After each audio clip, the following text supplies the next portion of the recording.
Hello guys, bersama saya lagi dalam Alright Nopod Channel. So, ini satu soalan yang panas di dalam Dewan Rakyat sebentar tadi.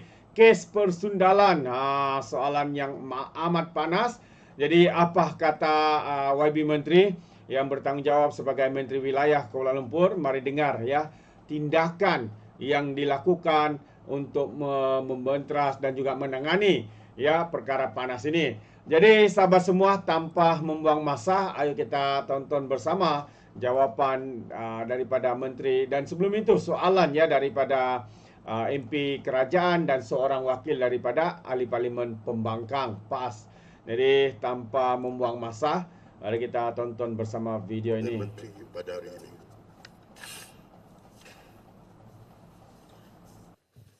Pertanyaan bagi jawab lisan. Kita mulakan pertanyaan-pertanyaan bagi jawapan lisan. Saya silakan Tuan Zahir bin Hassan, Yang Berhormat Wang Semaju. Pindaan RUU dibahas jua demi desa dan kota raya. Terima kasih Yang di-Pertua. Soalan satu, soalan saya. Yang Berhormat Menteri. Terima kasih Yang Berhormat Wang Semaju. Terima kasih Yang di-Pertua. Saya mohon supaya pertanyaan ini Yang di-Pertua dijawab bersekali dengan pertanyaan daripada YB Kulim Bandar Baru pada 18 November nanti kerana menyentuh isu yang hampir sama. Terima kasih Yang di-Pertua. Untuk makluman ahli Yang Berhormat, KL Strike Force merupakan satu unit khas bersepadu yang ditubuhkan secara pentadbiran melalui Mesyuarat Jawatankuasa Kerja Keselamatan Negeri atau JKKN Wilayah Persekutuan Bilangan 1 tahun 2024 pada 27 Mei yang lepas. Jadi objektif KL Strike Force ini adalah untuk menangani isu-isu keselamatan dan ketenteraman awam secara pantas, berkesan dan berterusan di wilayah Persekutuan Kuala Lumpur. Sebelum penubuhan KL Strike Force, tiada penyerasan bagi operasi-operasi bersepadu agensi penguatkuasaan dan keselamatan di Kuala Lumpur, dan dalam hal ini KL Strike Force telah mengambil alih tanggungjawab menjalankan operasi bersepadu secara mikro dan juga makro, bertindak secara aktif terhadap isu-isu yang menyentuh hal-hal keselamatan dan ketenteraman awam, sama ada yang tular di media sosial maupun aduan awam. Jadi saya sendiri selaku YB Menteri di Jabatan Perdana Menteri Wilayah Persekutuan merupakan penasihat kepada KL Strike Force ini dengan digerakkan oleh agensi-agensi utama yang lain sebagai ahli yang tetap.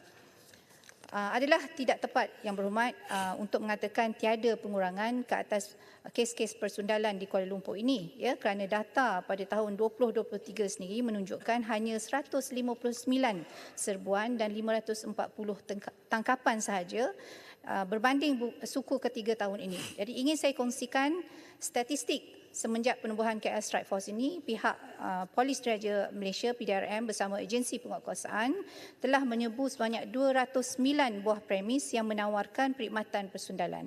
Statistik serbuan bermula daripada tarikh 27 Mei 2024 hinggalah 30 September 2024 menunjukkan seramai 781 orang telah ditangkap, terdiri daripada 149 orang warga tempatan dan diikuti 632 orang lagi warga negara asing berusia di dalam lingkungan 18 hingga 61 tahun. Tindakan pembenterasan giat dijalankan bagi menyekatkan aktiviti persundalan terutama di kawasan yang dikenal pasti berpotensi dalam menawarkan aktiviti ini, dan tiada tindakan pilih kasih sama ada penawaran persundalan golongan elit maupun golongan bawahan akan diambil tindakan yang sama. Cuma cabaran kita sekini ialah hotspot terbaru persundalan yang dikenal pasti oleh KL Strike Force adalah contohnya kedai makan dan juga medan selera di sekitar Kuala Lumpur, itu di Jalan Pudu dan Jalan Lok Yu, di mana modus operandi sindiket ini telah pun bertambah kreatif dengan menjadikan premis-premis ini sebagai lokasi mengiklankan perkhidmatan persundalan mereka. Malahan memasuki era pasca normal, cabaran KL Strike Force adalah membenteras kegiatan persundalan yang sudah mula berpindah daripada premis konvensional kepada platform digital. Lebih-lebih lagi apabila rumah inap, hotel, kediaman peribadi juga turut dijadikan sarang aktiviti ini. Dalam hal ini, kerajaan menyeru supaya komuniti setempat menjadi juga mata-mata dan melaporkan aktiviti seumpama ini kepada adu@kl 2.0 atau mana-mana saluran aduan agensi yang menjadi ahli kepada KL Strike Force semudah dengan menggunakan hashtag KL Strike Force di hantaran sosial media. Jadi selain pada itu, DBKL juga mengetahui operasi bersepadu melalui inisiatif Smart Partnership antara agensi-agensi kerajaan ke atas premis perniagaan warga asing, termasuklah dengan PDRM, Jabatan Immigration, Kementerian Perdagangan, dan dalam negeri dan juga kos sara hidup, Jabatan Kastam pun ada, dan juga jabatan dalam DBKL sendiri. Jadi sehingga September 2024, 4 siri operasi bersepadu telah pun dilaksanakan, dan dalam operasi tersebut 11 premis perniagaan telah dipantau, dan daripada jumlah tersebut 4 premis telah diambil tindakan tutup serta-merta di bawah Seksyen 101 dalam kurungan 1V Akta Kerajaan Tempatan 1976, ekoran dikendalikan sepenuhnya oleh warga asing. Manakala sebanyak 8 siri tindakan khas ke atas premis-premis perniagaan oleh warga asing telah dilaksanakan, sebanyak 59 buah perniagaan telah dipantau, dan daripada itu 15 premis telah ditutup, 53 notis kesalahan telah dikeluarkan, 22 tindakan sitaan telah dilaksanakan, dan 22 kertas siasatan juga telah dibuka.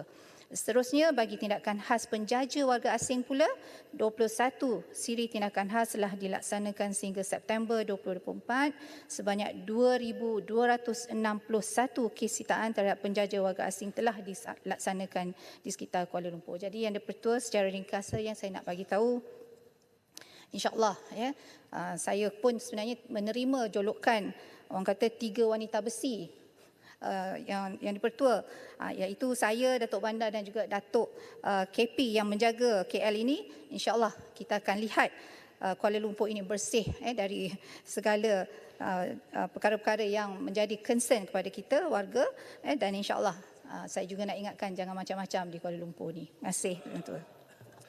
Soalan tambahan Yang Berhormat Wang Semaju. Terima kasih daripada atas jawapan daripada YB Menteri. Saya masih mencari-cari, ya, selepas jawapan yang diberikan tadi, mencari-cari apakah matlamat akhir, end game, ya, daripada penubuhan KL Strike Force ini, dan adakah KL Strike Force ini juga selaras dengan plan struktur Kuala Lumpur 2040 bagi kita menangani isu-isu yang kita ada di Kuala Lumpur ini. Soalan tambahan sedikit lagi, yakni kita difahamkan YB Menteri ada buat lawatan di China. Boleh tak kongsi sedikit hasil daripada lawatan tersebut, di mana boleh kita mengambil manfaatnya bagi kepentingan warga kota? Terima kasih. Silakan Yang Berhormat Menteri. Terima kasih Yang Berhormat.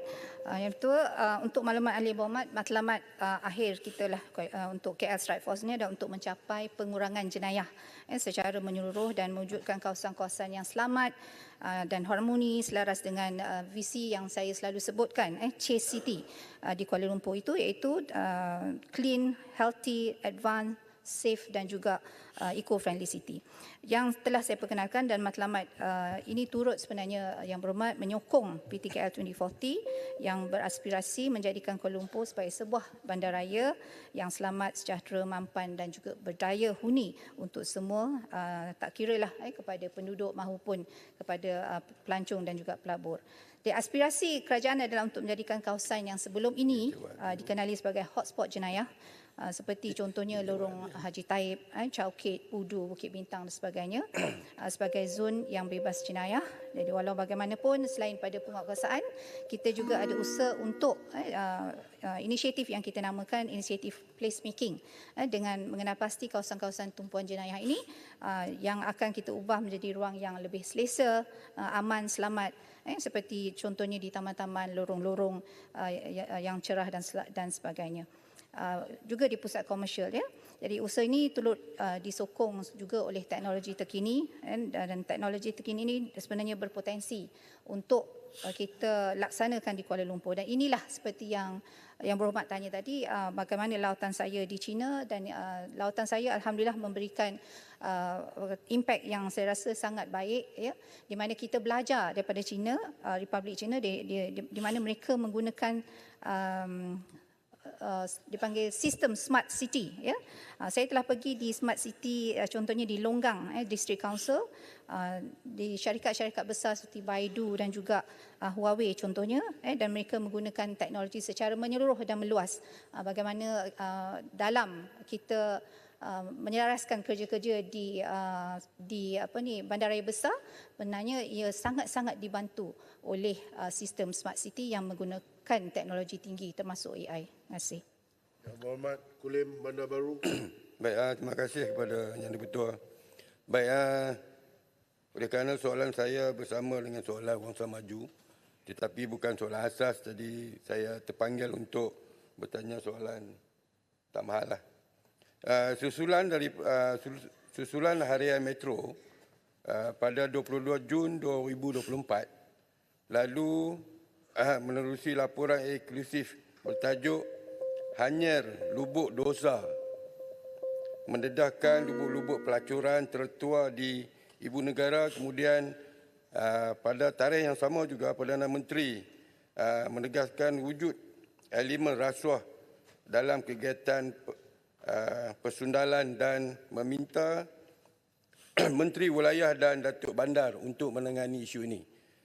Dua soalan saya telah pun dijawab. Jadi soalan ketiga saya itu, adakah pihak kementerian telah mengambil tindakan kepada penguatkuasa yang melindungi aktiviti persundalan menyebabkan ianya masih aktif? Mungkin adakah ianya diambil tindakan sehingga ke peringkat membuang kerja kepada penguatkuasa yang melindungi? Sebab saya nampak isu ini tak ada kesudahan walaupun dah lama dan berpanjangan. Terima kasih. Yang Berhormat Menteri. Terima kasih Yang Berhormat Menteri Baru. Jadi insya-Allah sebenarnya memang perkara-perkara seperti unsur-unsur rasuah ini kita kena melaksanakan dengan tekad yang tinggi. Jadi insya-Allah di BKL sendiri, Jabatan Wilayah Persekutuan, kita mengambil tindakan yang tegas dan tak ada kompromi. Telah beberapa kali saya sebut tiada kompromi kepada unsur-unsur yang terkait dengan jenayah rasuah dan sebagainya. Jadi yang ini sebenarnya kita ada beberapa peringkat dalam pelaksanaan. Apabila kita ambil aduan, terima aduan contohnya, maka apa yang kita akan lakukan ialah kita akan masukkan juga dalam jawatan kuasa untuk melihat kepada disiplin petugas tersebut. Kemudiannya jika ada misalnya aduan-aduan yang melibatkan SPRM, kita tidak akan melindungi dan tetapi kita akan memberikan seluas-luasnya kuasa kepada SPRM untuk melaksanakan orang kata siasatan, dan kemudiannya jika tertuduh ataupun yang adu itu ada kesalahan-kesalahan jelas, maka kita akan ambil tindakan yang seperti mana yang seharusnya. Terima kasih. Soalan yang kedua, saya memsilakan Datuk Wira Hajah Mas Emirmiyati binti Haji Sulaiman. Binti Haji Samsudin. Alright, so itu dia jawapan daripada YB Menteri, sahabat-sahabat semua. Jadi kita harapkan kes ataupun aktiviti persundalan ini dapat dibenteras dengan segera kerana ini boleh menjatuhkan imej negara dan ianya bukan satu perkara yang boleh dibanggakan. Jadi kita harapkan seperti mana yang dinyatakan jawapan daripada Menteri, tindakan tegas harus dibuat segera untuk menangani masalah ini. Apa pandangan anda sahabat semua? Anda boleh berikan komen ya di dalam ruangan komen. Jadi terima kasih. Izinkan saya untuk mengundurkan diri dan seperti biasa peribahasa mengatakan tapapun kangkap 2 ton keinginan. Dalam bahasa Melayunya tepuk dada tanya selera. Sekian je daripada Alright Nampak Channel. Kita berjumpa lagi. Bye bye.